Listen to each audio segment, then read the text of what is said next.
So, boom.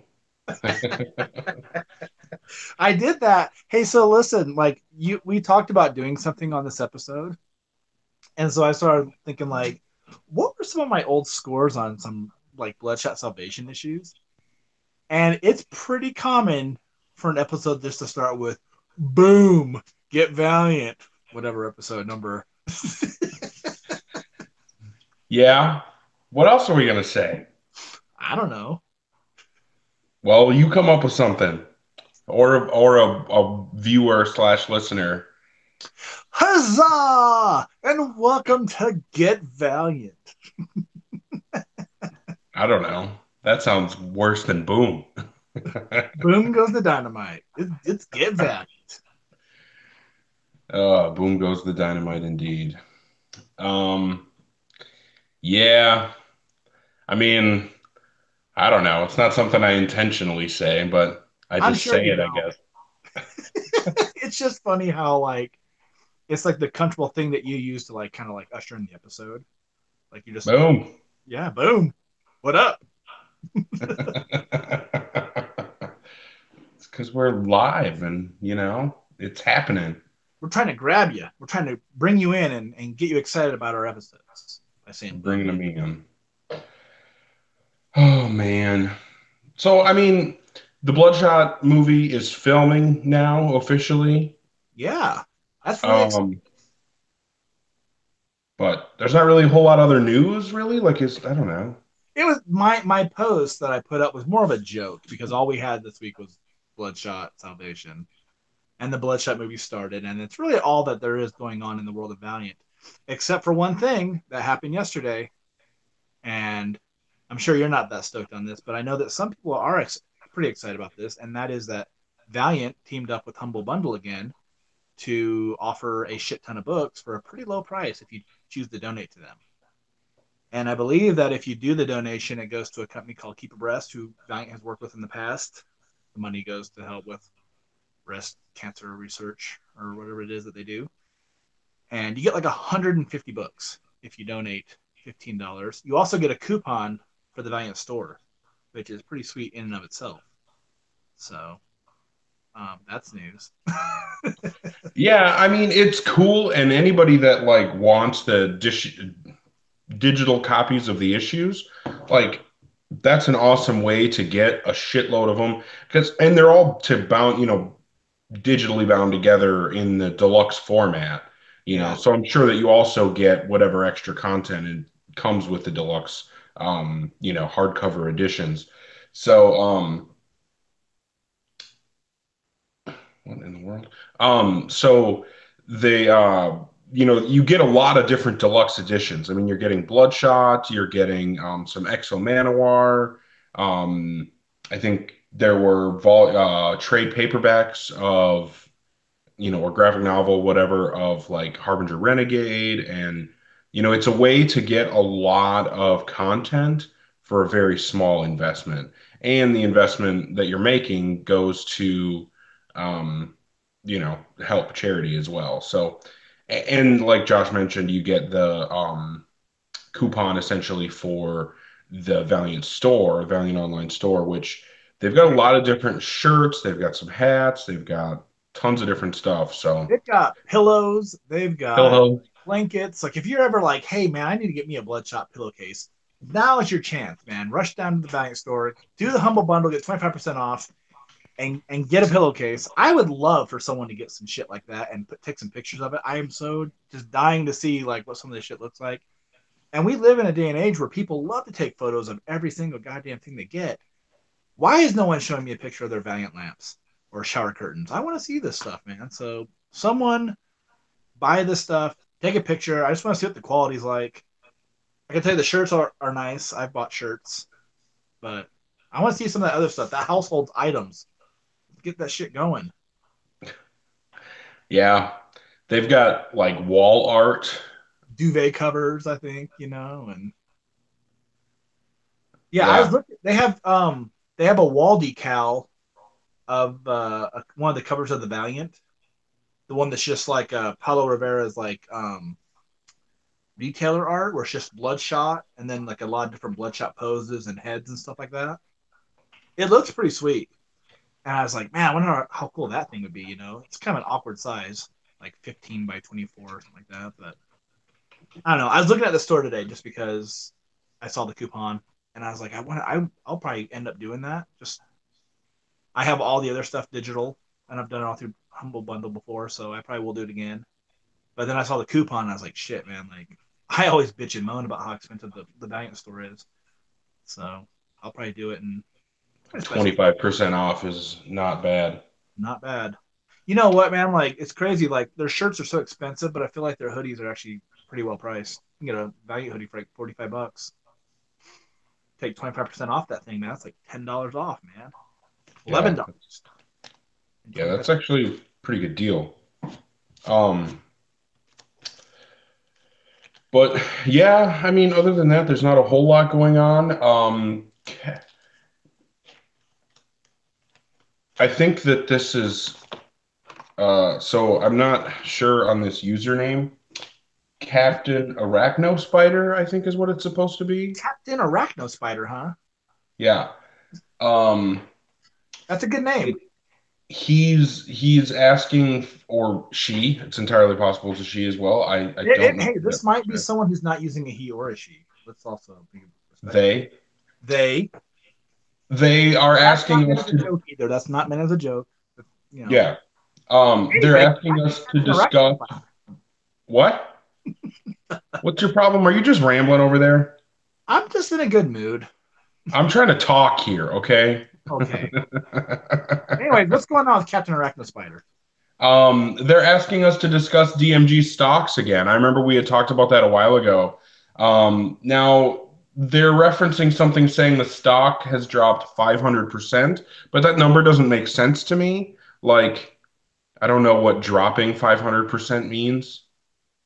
Well, I haven't paid much attention to it over the last week. We talked about this. Was it 2 weeks ago or three? It Oh, might have it been three feels weeks like ago. it was longer than that. It might have been 3 weeks ago. We had a conversation because the stock had at one time dropped over 60%. Um, I don't know if it had dropped that much, but again, the one thing that's kind of lame about Eric and I is that we're not real like savvy on the stock market, Yeah. and I know that DMG stock is going through like the Chinese stock market, I believe, but their stock is cheap. Like I think it rebounded though for a moment to finish like a little bit higher than it was at before. And so I think because of that, like not too many people are talking about it anymore. But um yeah, I mean it's dropped a ton. Like I was sitting there thinking like, man, what happens if it drops like too low? Is it gonna be another case where, they have to because they're just an investment firm. They're not even like anything else other than that. They just exist to try to make money. They pick up stuff to try to make money off it. So does it get to a point where it gets so low that they have to start selling off assets? They have to start selling off Valiant. I think that would be the dream for a lot of people is that they would sell Valiant and somehow Dinesh would pick it back up. Yeah. Get back into Nesh's hands.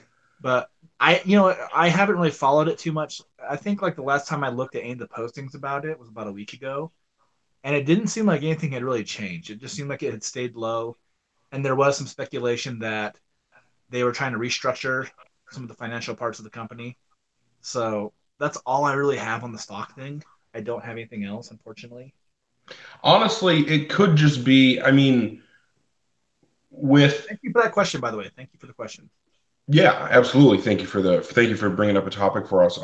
And yeah, we have discussed it before, but obviously that was, a few weeks ago. Um, so nothing wrong with discussing it again. My whole thing with it is, stock prices go up and down, and I know too little about the stock market to really put much stock in it. See what I did there? But next time you do something like that, can you please have some drums ready? I know you Oh, are the drummer of the two of us. yeah, no, You my could actually drums really aren't. do. You could really do like a little joke drum roll. You know. Yeah, I don't have drums in the room that I'm in right now. Thank you. Yeah. Um, I just think, Valiant was around before DMG, and if DMG needed to sell it, who knows? I know Jason Falter, um, was it Jason? Yeah, mentioned that Sony could buy it and then have the rights to the movies, the books. and Sony could just do whatever they want with it and kind of have their own IP mill, which I mean, maybe that would be a good idea. I have no idea how Sony would manage a comic book company, a comic book publisher. So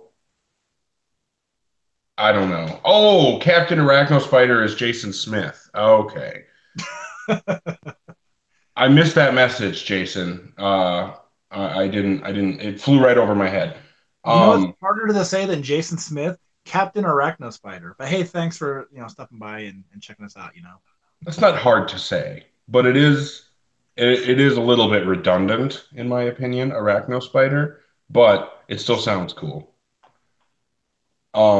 Why Oh, aren't you going and by Why aren't you going by Maniac? Isn't that who well, you that's are? that's how he identified himself. He said it's Maniac, and then said Jason Smith. But the other thing Jason Falter pointed out, we're just hanging out with a bunch of Jasons right now. The other thing Jason Falter pointed out was that if Sony picked up Valiant, they would be able to, theoretically then make PlayStation games with the characters. Oh, I would love that. Yeah, I might actually like buy a PlayStation at that point. Hey, And how awesome would it be though? I don't know if you're much of a gamer. I don't think we've ever had this conversation. I like games a lot. It would be rad to get a bloodshot first person shooter game where you run around, you got the gun, you see the gun, just shooting the tar out of people, man. That'd be awesome. I would be all about that. I mean, I don't really play video games, but I would play Valiant video games just for how awesome that would be to play like an Exo Manowar game or a Unity game where they had all the different characters. That would be amazing. Yeah. Um, I would definitely be on board for that. But again, the most important thing to me is if the comics are still good. And um, right now, DMG management, in my personal opinion, the editorial shakeup and creative shakeup that's happened, I still think that I still think we're getting quality comics. And we'll talk about Bloodshot Salvation 12, which is kind of, I mean, really represents an end of an era for one of Valiant's, biggest characters. But, there are other books that are kind of part of this new push. Um, that are going to be coming very soon, and I'm really excited for them. I mean, we've gotten new things recently, like Ninja K is a newer book, and the new Shadow Man book. And then we're also, going to be getting Dreamside, which I'm not a huge fan of Dr. Mirage, but I'm excited to see Jodie Hauser take on Faith again and do another adventure with her. And then, we're also going to be getting a Livewire ongoing book by Vita Ayala. Vita did an interview that I actually didn't get to read the whole thing, and I was really bummed about that, and I need to find it again and go back and read the whole thing. The But one on that interview, what's that? the one that was on Comic Book Resources. I think that's where it was.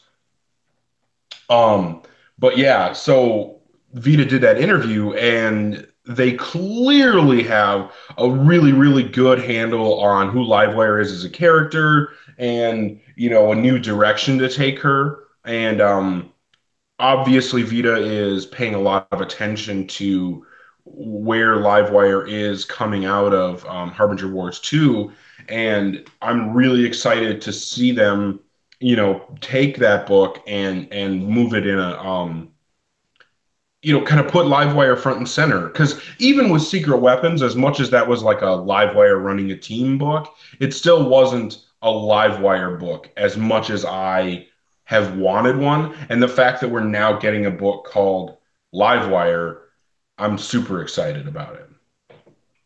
I thought it was a good interview. It seems like she's done her homework, and the only thing I can really add to all that is just that I'm really it's got me really excited for the book. Especially having the fact that we're going to have the Secret Weapons art team on it.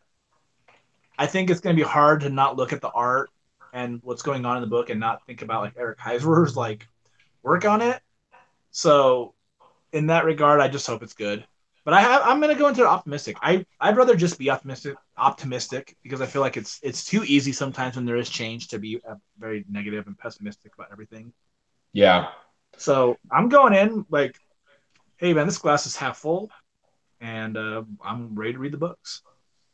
Well, I've heard from a lot of people that have read Vita's work who say that they're a really good writer. So um, I I have not done enough research to go and find their other published works, but I do think that there's a lot of reason to think that, they'll do well with this Livewire series. As long as they're any kind of good writer, everything I read in that interview tells me that there's a good story coming. So that's what, and one thing Travis pointed out, Travis Williams is in the chat, and he's saying, Livewire might be damaged goods after Harbinger Wars 2. And to me, like, that's part of what makes the Livewire solo book so exciting, because, like, we don't know exactly where she's going to be starting when that book comes to us. And a solo book for her is a really good opportunity to put her front and center and, kind of give us some character development and kind of explore, deeper into who she is and why she is who she is. And yeah, I think that's really exciting because Livewire is such an awesome character. We don't know how Harbinger Wars 2 wraps up yet. So I think to me, like looking at how she is, and I had to expand on this last week. She's almost a little bit like like she's definitely like Harada's like prized pupil at this point. She I think takes the path that he would have taken had he had to take had to face this kind of stuff. He's standing up for, or I mean, her Livewire. She is standing up for like her people, the Psyops. She's got their back. So I just don't think necessarily like I can't look at it as like damaged goods. We don't know what the direction of her ongoing could even be. So I don't think this is going to be necessarily like how like Faith, when Faith got her ongoing, it's just going to be her matched up with a bunch of like cute villains and like semi serious threats. Like we have no idea. This could be something totally crazy, just depending upon what the mindset of Vita is going into this book. And I think that's actually really exciting, because it doesn't necessarily have to be your standard superhero fare, which I think a lot of Valiant is like that. It's not your standard, superpowered person meets a superpowered person and they engage in combat. That's not really like what Valiant is. It's not Marvel DC. So I think there's a lot of excitement to like what can happen with Livewire getting a book, especially if it's someone who's trying to do something a little bit different. Yeah. Another thing that's really exciting to me, we're going to be talking about Bloodshot Salvation number 12. And, we're talking about how Livewire is coming out of Harbinger Wars 2. And in Bloodshot Salvation 12, there's a preview for Ninja K, I believe, number 11, which is the beginning of the arc with Roberto De La Torre on art. Mm-hmm. Um, and what was great about that preview is that it shows that, Ninjak's life is being impacted by what's happening in Harbinger Wars 2. His title is being impacted by it. He's Neville is trying to get him to go bring in Livewire. So it's going to be really interesting to see how that kind of stuff plays out. And I don't know. That just it makes me happy that we get to feel that connectivity in the universe. Because we're seeing an ongoing title react directly to an event book instead of kind of having everything be separate like it was with 4001 AD event. Yeah, and looking at the pencils, I really like what Roberto De La Torre is doing on the book so far. I'm gonna get like 4 pages, but there is a rad page. I don't know. I mean, this won't show up obviously when we do like the podcast episode of this, but like for those watching, just Ninjak lopping off some dude's head. Looks so badass. Yeah, I really like that page as well. Ah, I'm I'm not a really big fan of Roberto De La Torre's style. I think he's great at what he does. It's just not my favorite kind of style. That was one of the reasons why I wasn't really a big fan of that Dr. Mirage book that he did. Also because Dr. Mirage just isn't my type of character personally. Um, but I do think that what's cool about his style is it's so kinetic, and I think that's going to work really well for a Ninjak book. Um, the other thing, Jason, Captain Arachno Spider, brought up is that Livewire set herself up as a villain, and he thinks that she deserves to die. Now we've talked about like how much damage, and actually it's mentioned in that Ninjak preview how much damage Livewire did when she shut down the power grid. and Ninjak kind of stands up for her, and other people are. There's two clear sides to the argument, and it's obvious that both sides have valid points, and then it just becomes, is it you know oh shit, I just read Travis Williams' question and I lost my train of thought. um Yeah, I mean, it just you have to decide where you fall, right? Like when it comes to what Livewire did versus what Omen and PRS want to do versus, I mean, everybody's got conflicting ideas, and that's what made that most recent issue so good to me. And I think that's what makes Valiant good in general is that you have everybody thinks that they're the hero of the story. Livewire is convinced that she's the hero of her story. And when everybody else thinks that they're the hero, you get that really interesting moral gray area where it's like, okay, well, if you take this perspective, then yeah, this person's the villain. But if you look at it from this perspective, then the other person is the villain, And there's so many different sides to this that it makes it a really, really interesting space. And that's, like I said, when I think Valiant is at its best. Yeah, I mean, because like we've had this discussion about Toyo Harada. Like Harada sees himself as the hero. He's a guy who's going to try to save the Earth, but by any means. He's going to do things his way. He doesn't care who gets in his way to do it. He's going to take them out. And yes, if you look at the book under like just the pretense of who's the hero and who's the villain, Harada is a bad person. He's willing to kill people. He's willing to undermine people and just take things by force. But he's got very noble intentions. He just feels that he's the best person to fix things. So I think that like he is a character that exists in the gray area, and that's what I think that they've done with Livewire. They put her in a spot where, yeah, she's taking extreme methods, but from her side of things, she's just in defense of a bunch of kids who they weren't necessarily given a choice in what they are. They're born that way, and because of that, the government's after them, the hardcore after them, PR Omen's after them. They're going to make them into weapons or whatever, and so I don't know. I mean, to me, it's just like I think you can look at it from both sides because there's a lot more at stake than just like she's a villain or she's a hero. She's something a little bit bigger than that, I think, at this point. So we'll have to see what happens with the next two issues to kind of see like what her fate, goes or happens to be going into her ongoing. But I just don't think it's easy to be like, well, she should be killed off. She's not. I just don't know if you can necessarily look at her as a bad person because what she's doing is it just seems noble. She just took an extreme path to what she did. So Travis asked, and maybe I'll elaborate on this. I kind of answered in the live chat, but he was asking if I wish that the end of Bloodshot Salvation had tied into Harbinger Wars 2. And I don't. I like that Lemire is kind of getting to just do his own thing and end it in his own way. Um, I don't know how any timeline stuff would work because yeah, that's a really difficult question to answer. Um, Bloodshot is, I mean, we'll get into where he's at the end of Salvation, but he's in a very different place than you would expect him to be if Harbinger Wars 2 takes place after Bloodshot Salvation. I Um, think that Valiant is always so wonky with their timelines. It's hard to know like how anything works really. I Um, think it's reasonable. Well, we'll see how Harbinger Wars 2 wraps up, but I think it's reasonable to think to think that Bloodshot Salvation could, in its entirety, actually take place after Harbinger Wars 2. Um, Maybe I that would mean, be it weird. could. That would be so weird because even like Reborn wraps up with him like him and Magic pregnant.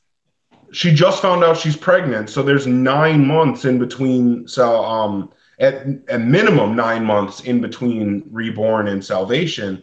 So, Harbinger Wars 2 could be taking place in that time. I don't know, man. Like I think like if you're getting ready to like pop a kid out, like if you're like a significant other or like your partner gonna have a baby, I don't think you go to war with the government. I don't think you go. Really? You don't I think Bloodshot takes off, especially when he's under Livewire's control? Because I like definitely think that he does. Like he goes to Magic and he's like, Magic, Livewire needs my help. I gotta go kill a shit ton of people. Just one more time, I gotta kill a whole bunch of people. And No, she's he like, just fucking well, bailed on her like he okay. always does. He just he just bailed on her like he always does. That's what happened. He And grabs a bowling ball. And he's like, I'm going to bowling. And then he's actually going to just kill a bunch of people for Livewire. yeah, absolutely. 100%. That's how it happened. That's how it went down. That's what Lemire robbed from us is that chapter where it's like, how did that happen? He We need grabs that his issue bowling of, ball is all white with just one red dot. And he's just like, I'm going bowling with I don't know, Ninjak. He's gonna teach Ninjak bowling. And what happens? He's off on this killing spree on the love boat.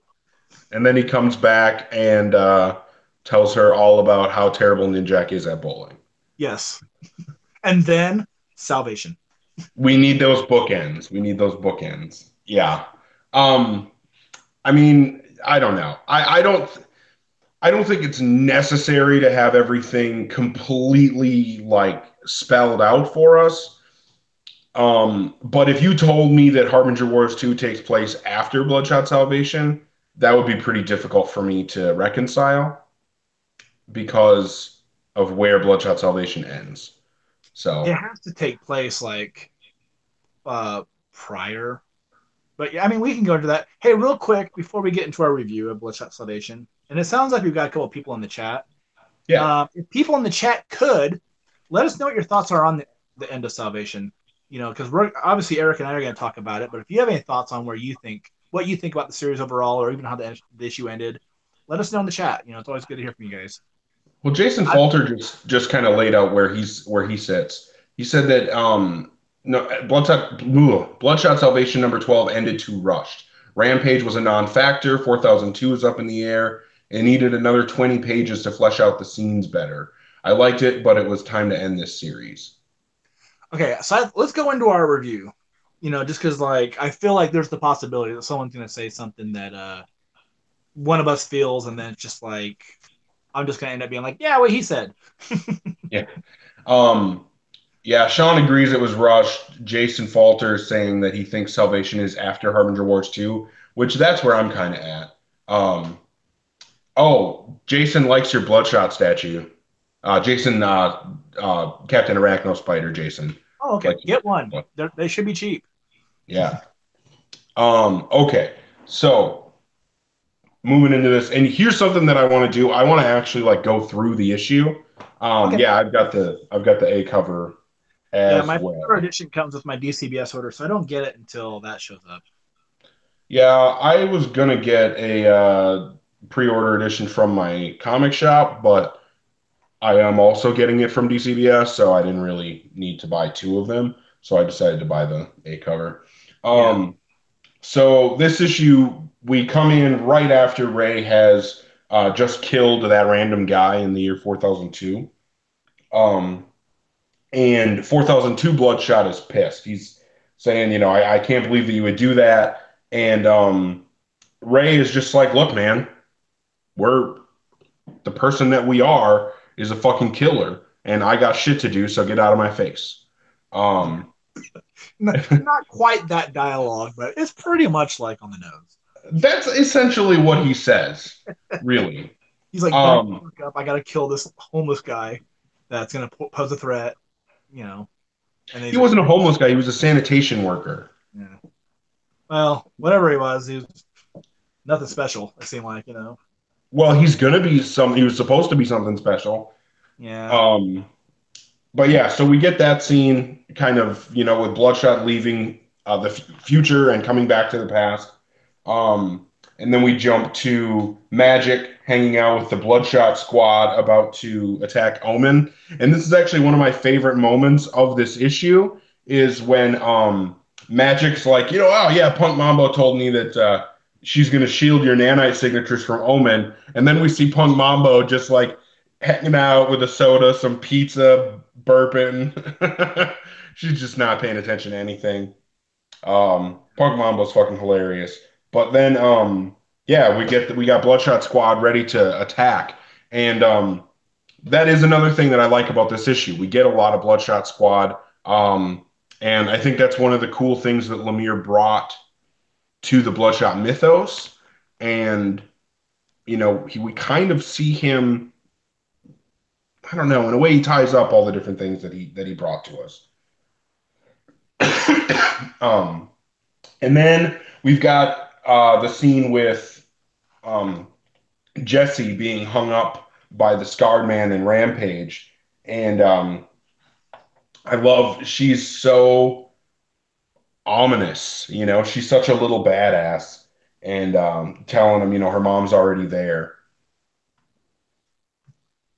I really thought that the line where Rampage is like, "I am goddamn Rampage," was a little bit like it's kind of silly. It just reminds me of like a really stupid Batman line where Batman's like, "I'm the goddamn Batman." Like, That's actually why I thought it was good because it was like kind of poking fun at that. I just, Um, I'm not to me. I was just like, "Oh, come on." I also think it's because he was such a weakling, right? Like, and his big brother turned him into something more. Yeah, well, that's true. Um, and then we get Bloodshot coming back to the past or the present rather, and Punk Mambo meeting her, and now we have the big action scene, which is the Bloodshot Squad fighting Omen's forces and Rampage. And honestly, I wasn't sure if the Bloodshot Squad was going to make it through this, right? Like, Viet Man gets completely blown apart. Rampage like punches through. Um, what is it? Tank Man.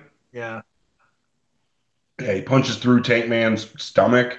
Like that was a brutal scene. I know a lot of people were upset that we didn't get the Rampage versus Bloodshot fight, but I do think that this action scene was pretty fucking awesome. It's pretty good. But I would be one of those people who's just like, come on, you got to have it. But let's save those kind of thoughts for like when we're done with this issue. Eh.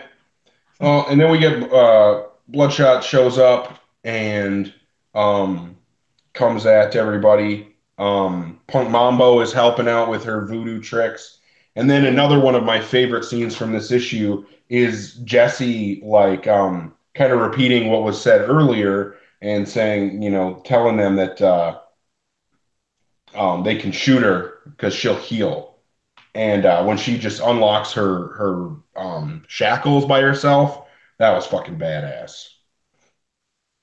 And then my other, and which leads us to this two-page spread that I don't know if you can see very well, but this amazing two-page spread of her standing around all the dead bodies, and the only guy left alive is the scarred man. She's like, I think I did a bad thing. And I don't know. I just thought It that was looks an amazing moment.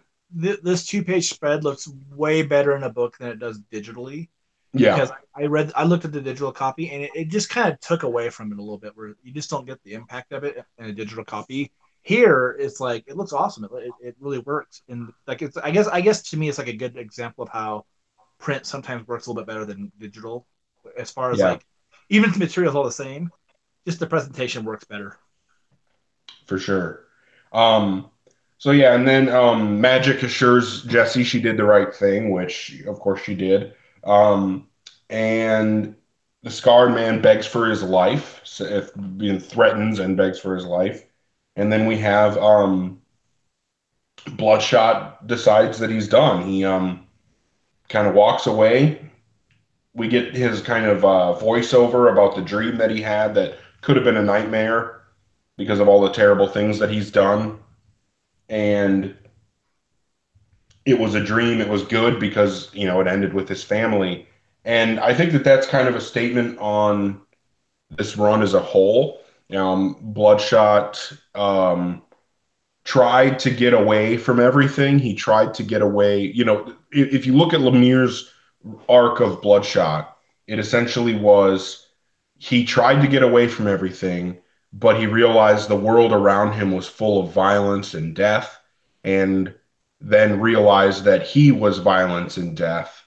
And now, through his actions, though, he finally has something to feel good about because he has a family. And I think that that was essentially what Jeff Lemire gave to Bloodshot.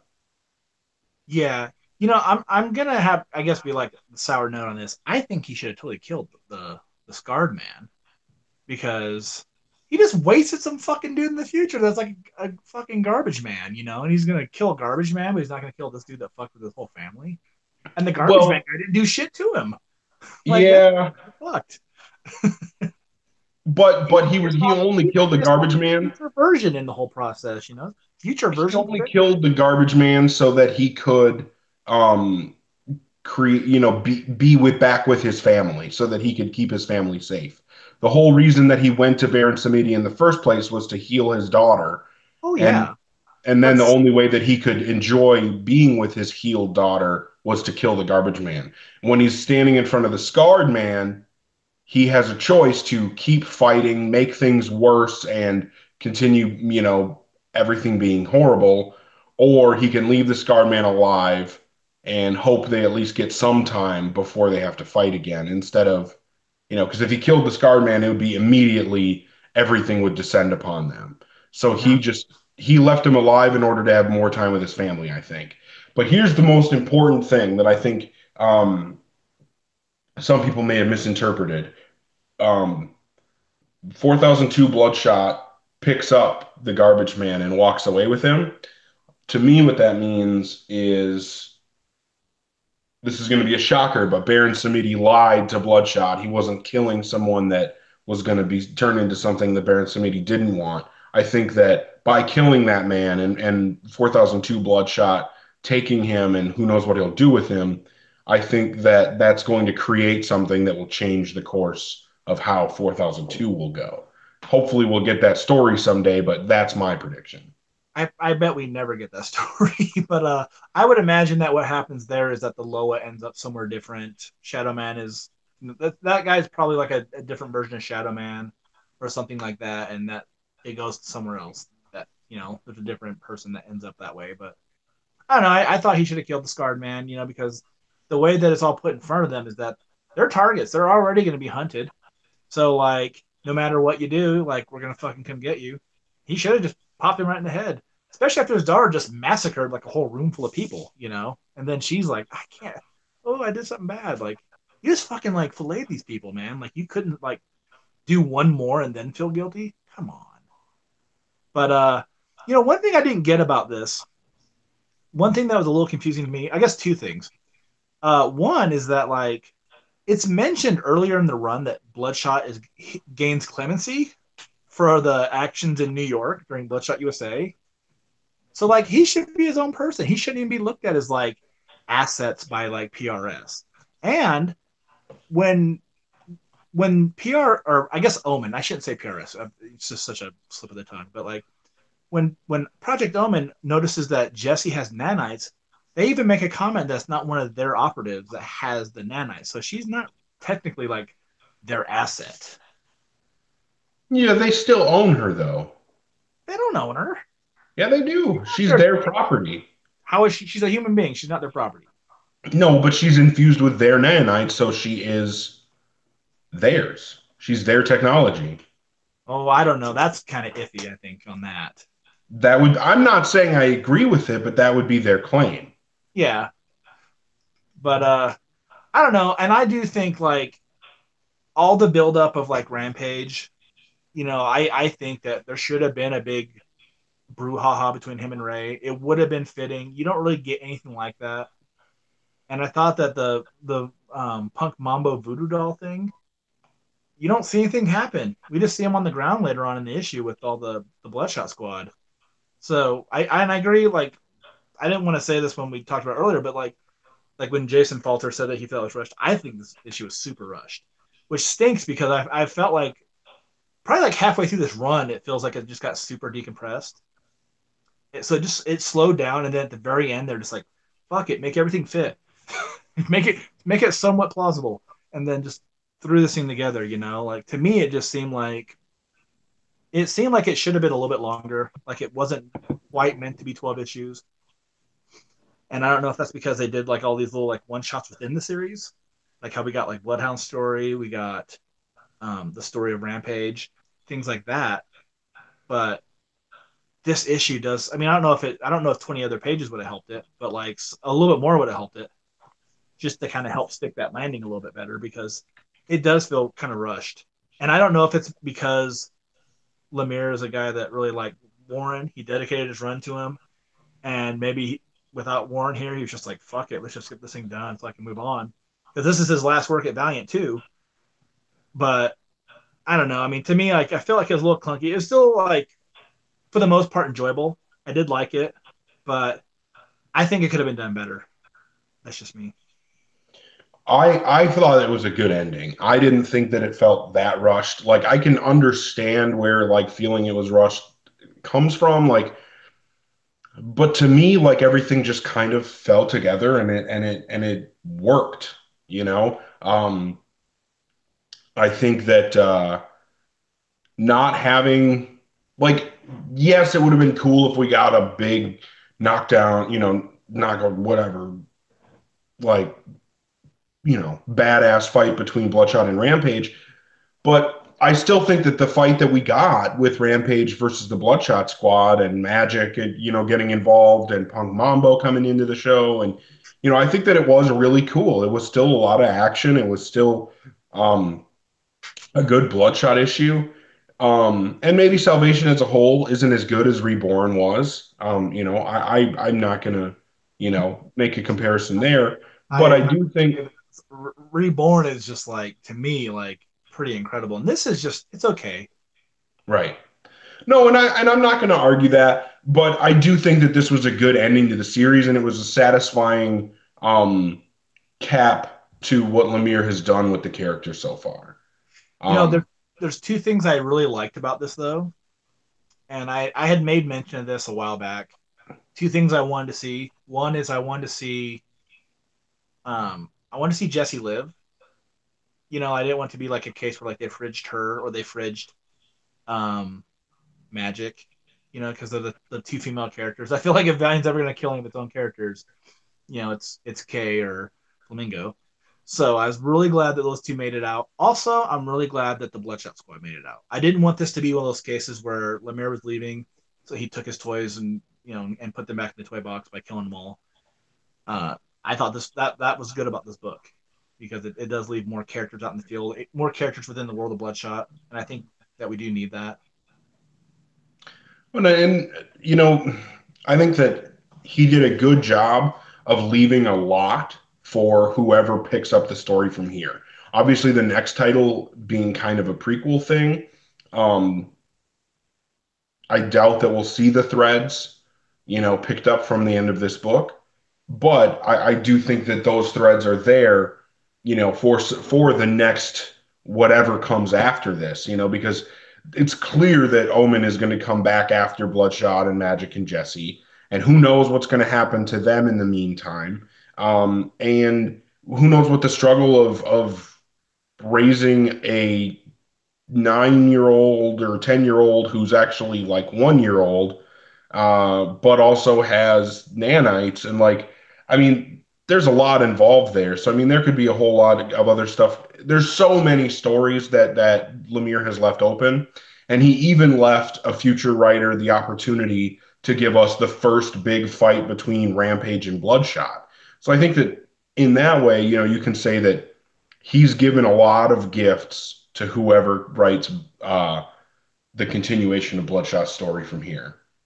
Yeah, I agree that like someone could probably pick this up and be like, you know what, I can do anything I want because of the way that the last series wrapped. I mean, there's really no like serious consequence of this series at all, except for the fact that like Bloodshot has a child who's like 8 or 9, who's just like him. That's probably the only real like difference with the way this series ended versus like say USA is that at this point Bloodshot's got a child. He's got a new threat in an Omen, and he's also got a kid. So they can do a lot from there. But he's But also got Rampage and he's got um possibly Baron Samedi. We don't know. I the guess we don't know. relationship between him and Punk Mambo was more developed in this. I don't know. Like I said, I feel like the one of the biggest things that this book did was give a lot of gifts to whoever writes what comes next. Um, but as far as like a cap to Lemire's what 3 or 4 year run with this character, coming up Yeah, on 4 years, I think. Going back to Um, like the Valiant, wouldn't it? yes, he started writing Bloodshot with the Valiant, and now we're finally getting to the end of what he has to say with this character. And I think it was a good ending. Like maybe, it wasn't his best work with the character, but I think that he told a lot of really good stories.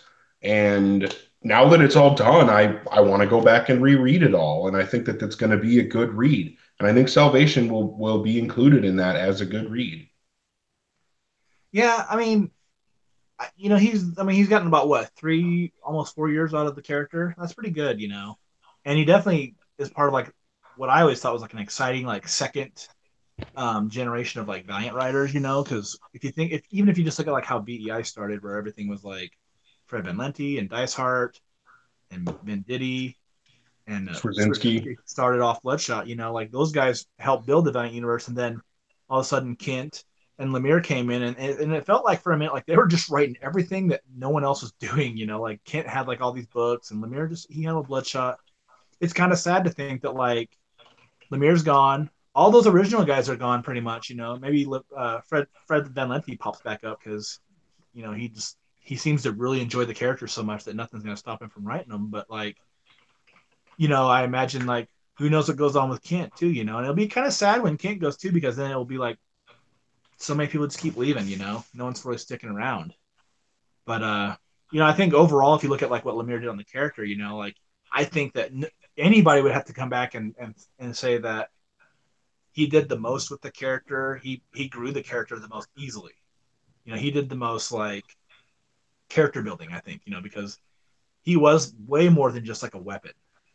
He was a guy that eventually does find his humanity. He's trying to have a family. He's got a child. And I don't think that anything in like the 2012 run really even comes close to that. But to me, the high point is definitely Reborn, and I would even go as far as say like the high point was like Bloodshot Island, because to me, Bloodshot Reborn just kept going up and up and up, and it had such a satisfying ending. And this is a good series. Like when I looked at it overall, I went through and looked at some of my old scores for this because we had talked about doing that, which was impossible. Let me just tell you, I actually had to reread the whole run again and grade it again and see like what I felt. And I would probably give Salvation about a 4 out of 5. I mean, like it's really good for the beginning of it. I do think that when I looked at how I scored it, things did tend to taper off after like the dark issue. And if you take out the dark issue, I mean, I scored the whole run score was pretty high, but like I scored that one really low just because I did not like it. But I mean, Salvation's solid. I mean, I still feel like even if like this one wasn't that good, man, the next writer's got a hell of a lot of work to try to do to be to try to ratchet the character up a little bit higher. I think anyone who comes into a book has to try to be better than the guy before them. And whoever comes in after Lemire is going to have a hell of a time. And I think that's the smart thing in doing a prequel book, because you don't have to necessarily do a bunch of crazy shit that no one's seen. You now know, like, oh, he's going to go on a bunch of missions. He's a weapon for PRS. He's a psyop killer. It's already written for him. They just have to put pieces together. So, Yeah. To me, I mean, the series as a whole, I don't know. I didn't go back and reread all of Salvation, so I can't really speak to, having a fresh. I mean, obviously, I read the first issue of this over a year ago, so I don't, I would have to go back and reread it all. But I would agree that Reborn is the high point. I still think that honestly, Colorado might be, mm, in retrospect, my favorite because that was so like I really, really loved that kind of you know, Bloodshot trying to be something else and then coming to terms with what he really is. And I feel like The Hunt was kind of, everything after he had decided, yeah, this is what I have to do. And then The Hunt was him doing it. And then Analog Man was fucking amazing. And then, yeah, like you said, Bloodshot Island was really good. Bloodshot USA was just explosive. Um, and coming into Salvation, you know, I don't know that Salvation grew the character nearly as much as Reborn did. I don't think it would be possible to. Um, but I do think that it kind of solidifies a lot of the ideas that Lemire brought to the character in Reborn, and it also gave us Rampage. And that's, I think, a really cool thing to have. What I, as much character building as Lemire did for Bloodshot, he also did a lot of world building for Bloodshot. He gave him a wife, a child, a dog, sidekicks in the Bloodshot squad. He Blood connected squirt, him to, huh? blood squirt. Gave him blood squirt. That was a Lemire thing. Brought Rampage into the universe. Connected Bloodshot to some other characters like Punk Mambo. Um, for me, I think that this issue comes out at like a 4.25. Um, I think that this is really strong. I'm really happy with it, and I'm really excited to see what comes next. I think, and that's what I was saying in the live chat, is I think the best thing about Lemire being done with the book, not that I would say it's a good thing necessarily, but the best part of it is that now we do get some fresh new ideas, a fresh set of eyes on the character, and also, like you said, going back to a prequel is going to be really interesting because, we get to kind of reminisce on the killing machine Bloodshot was before he had any of these other concerns and, before he had a child and a wife and a dog and all this other stuff. Um, yeah, I'm really excited to move forward. Yeah, I'm coming in a bit lower. I'm at about 3.5 on this one. It was a good issue, but I do feel like it could have been better. And I think the one thing that's gonna be kind of neat is to kind of speculate upon what's gonna happen with Bloodshot Rising Spirit when we get a little bit closer to it. Some of the things that we might see, Yeah. but because I can't wait to start seeing interiors for that. I started thinking like, will we see him capture the Gen Zero kids originally? Is that going to be something that will come up? Are we going to Could see him be. take out people that because he's a killer? Are we going to see him kill some psyops that we're just like, God, why would you kill that guy? He's cool. Like that's a cool power set, or she's got a cool power set. Why are they dead? Like, man, because I already fume all the time over like Rebo getting killed. Like don't don't give me some cool character that like I'm like, oh, why would you kill that? Like that guy's awesome. Because I mean, I feel like that a little bit with like the Gen Zero kids, but like I constantly bitch about villains being killed, and Rebo was a good one. The Armor Hunters were awesome, and fuck, man, something needs to happen. Divinity needs like fixed time and like just bring them back somehow. I wouldn't even complain, even though I hate that shit everywhere else. Just make it happen. Valiant Yeah. editorial, make it happen. Don't Yeah, no, don't don't make that happen. I want there to be real consequences. I want dead people to stay dead. I don't want Divinity to just nope. tweak the timeline to bring back characters that we like. Just bring back Rebo. I don't care. Just reboot. Have him Um, fight Exo Manwar every like year, maybe every 2 years. I don't care. all right. So, before we wrap up here, there's another question in the live chat. Captain Arachno Spider, Jason, is asking Josh, what is your favorite hardcover from Valiant? Oh man, it's hard. That's really hard. That's what she Um, said. she has said that before. I'm trying to think like what I've read the most. I've probably read Archer and Armstrong Deluxe One the most. I've probably read Bloodshot Volume One a lot. Also, um, when I had my right Deluxe, I'd read that a shit ton. The Valiant. I mean, man, I mean, it's hard to say. I'm binding all my stuff now, so I don't even care about the deluxe editions, which is Well, sad. then send them to me. I think I did send you some, man. You did send me one. You sent me a Quantum and Woody. Did I only send you that one? Yeah, I'm pretty sure. Oh, sent somebody a bloodshot one. I thought too. Thought it might have been you. Um, Did but you? Because man, I thought Tor hooked me up with the Bloodshot one. maybe I had an extra one, but I've also sent a lot of those stuff out when I've seen them when I've gotten extras. So I might have to figure that one out. Because I Well, sent a whole Jason bunch. said that his favorite is Wrath of the Eternal Warrior, and I really want to get that hardcover. I don't have that hardcover, and I really want it. It's good, great stuff, and definitely like for being 14 issues, I mean that thing is solid, man. It's so good, so action packed, and I mean like I think that volume is really what helped turn me into like just like a casual Galad fan into like he's one of my favorite characters within the entire Valiant universe.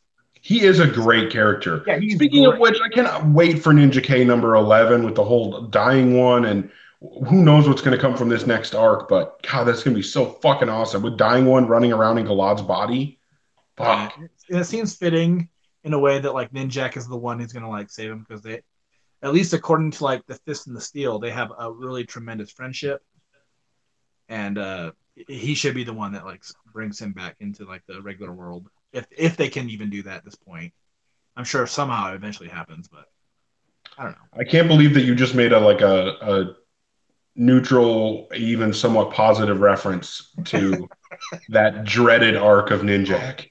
and it's bad. That thing is bad, but I mean, you know. Hey, so last thing, I mean, I had said that if people had thoughts on Salvation, let's hear them. And I want to go back to what Captain Arachno Spider said on our Facebook page, Get Valiant. He said, "What a great finish! 10 out of 10, best Bloodshot series to date.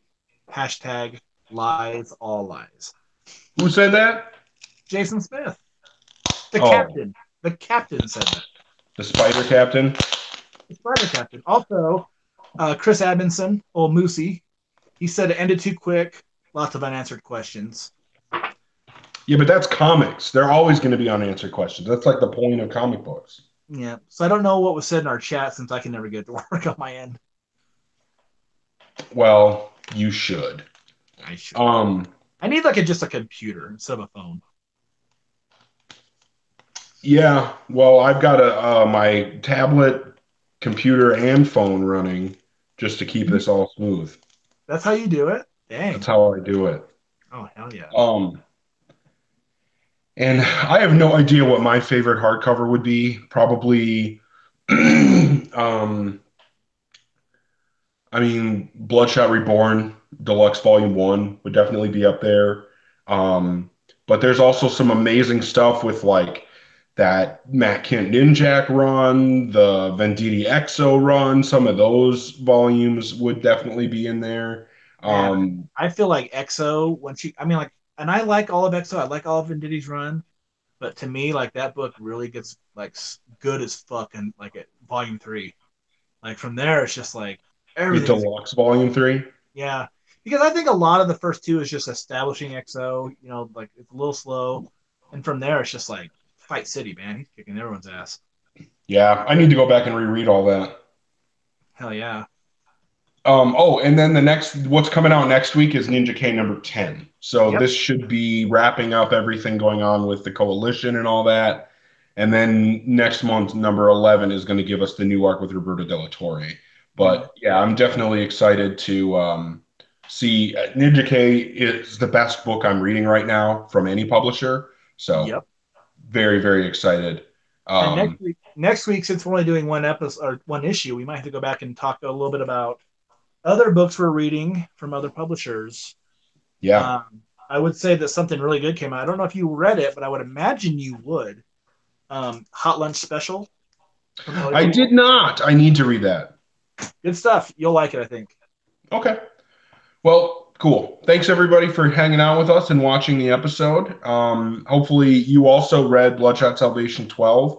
And if you didn't get to join in and voice your opinion on the live chat, hopefully you can leave a comment or come to our Facebook group, Get Valiant, and post your comments and opinions there. Um, I do want to thank everybody that's been hanging out with us. Captain Arachno Spider Jason, Jason Falter, Sean Hayes, Travis Williams. I think those were mostly all the people that were chatting in the live chat. But yeah, I appreciate everybody hanging out with us, talking about these issues. Um, and hopefully we have another good time talking about Ninja K issue next week. Um, and who knows, maybe we'll get some more Bloodshot and movie news, and we can talk more about Bloodshot. Hell yeah. Because that's the one thing that we don't do enough on this podcast is talk about Bloodshot. Yeah, you think no one talks about him with the way we talk about him? Shit. All right. Well, thanks again, everybody. Signing off. I'm Eric Baumgard I'm the goddamn Josh Rathbun. with the blue hat and the Oh, bloodshot oh. statue. It's my kid's school hat. She's a roadrunner, so I have the hat. There you go. All Yeah. right, everybody. Get bloodshot. Oh no, we got to do this one. We got to do this one. This is the one right here. No, you got to do it correctly. Do it correctly. There you go. Yes. There you go. Stay bloodshot. Vuh-vuh.